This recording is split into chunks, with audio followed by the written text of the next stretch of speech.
It's late October 1907, and inside a private library on Madison Avenue, a 70-year-old man has just locked the door.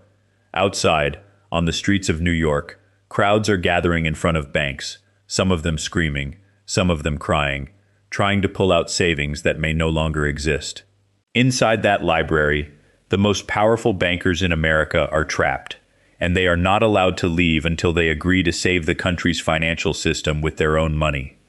There is no Federal Reserve to call. There is no central bank to step in. There is only one man in that room, and everyone there knows it. His name is John Pierpont Morgan, and for a few days in the autumn of 1907, he was, in every meaningful sense, the central bank of the United States. Most people assume a country's financial system always has a safety net, a Federal Reserve or a Treasury standing behind the banks, ready to catch them if they fall. But in 1907, no such institution existed in America. The United States had let its last central bank charter expire decades earlier, and what took its place was a patchwork of privately run banks and trust companies, all interconnected, all exposed to each other's mistakes, and all completely unprotected if confidence ever broke.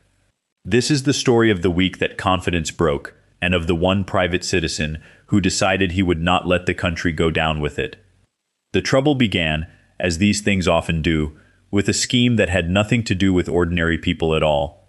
Two speculators, F. Augustus Heinze and Charles Morse, tried to corner the market on shares of the United Copper Company, essentially betting that they could buy up so much stock that the price would have nowhere to go but up. The plan collapsed almost immediately. United Copper's stock crashed, and the collapse dragged down every bank associated with the two men. One of those banks was the Knickerbocker Trust Company, the third largest trust in New York, and when depositors heard that its president had financial ties to the failed scheme, they didn't wait to find out if their money was safe. They ran. On October 22nd, a line of depositors stretched around the block outside the Knickerbocker's doors. In 3 hours, the bank paid out $8 million before its reserves gave out, and it was forced to suspend operations. And here is the detail that made 1907 so dangerous. The Knickerbocker wasn't an isolated institution. Trust companies at the time operated with a fraction of the reserves that regular banks held, and they were all lending to each other, all holding each other's paper, all exposed to a chain reaction that nobody fully understood until it was already underway. Once the Knickerbocker fell, depositors at other trust companies began asking the same question. If the third largest trust in New York can collapse in an afternoon, why should I trust mine? Within days, the panic had spread to the Trust Company of America, then to the Lincoln Trust, then into the stock market itself, where prices were now in free fall because brokers couldn't get the short-term loans they needed to keep trading. This is where Morgan enters the story, and it's worth pausing to understand why it was him and not the government. Morgan wasn't a government official. He held no office.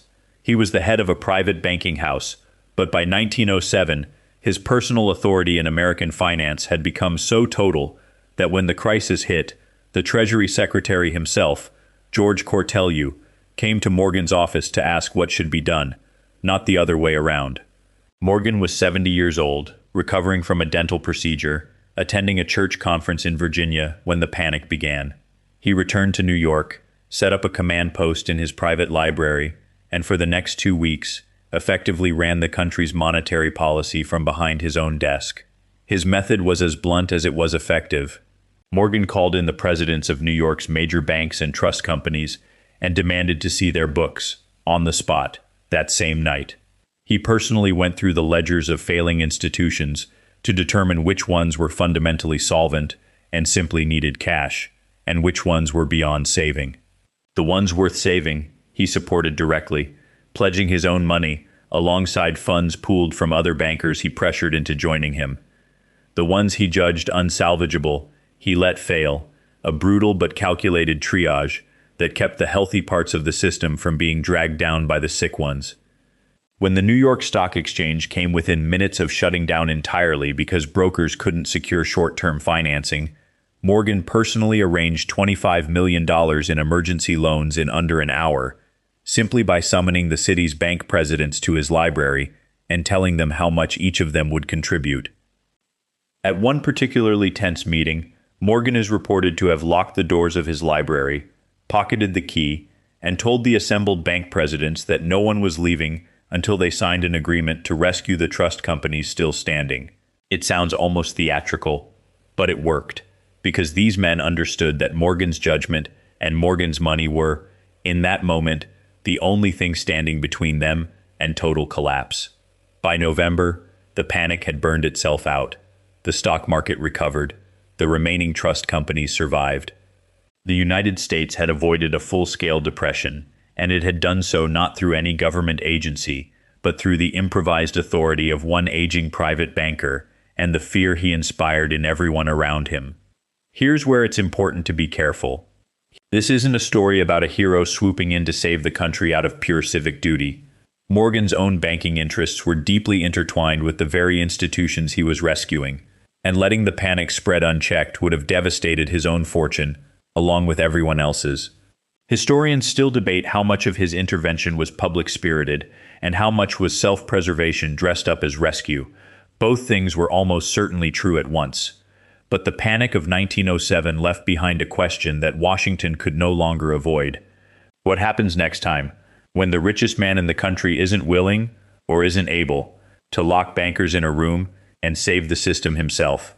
That single question is what set in motion the discussions that would lead, 6 years later, to the creation of America's first true central bank.